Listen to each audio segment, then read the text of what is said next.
Rani, happy birthday happy birthday happy birthday to you happy birthday to you happy birthday. చెప్పండి dad. మీ అత్తామామలు ఆనందంగా పుట్టినరోజు cake ని cut చేసుకుంటున్నారు.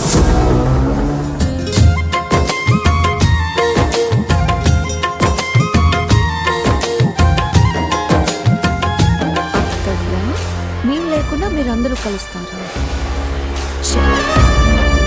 రంగుల రాట్నం అలా మొదలైంది. సోమవారం నుంచి శనివారం వరకు మధ్యాహ్నం 1 గంటకు మీ ఈటీవీలో.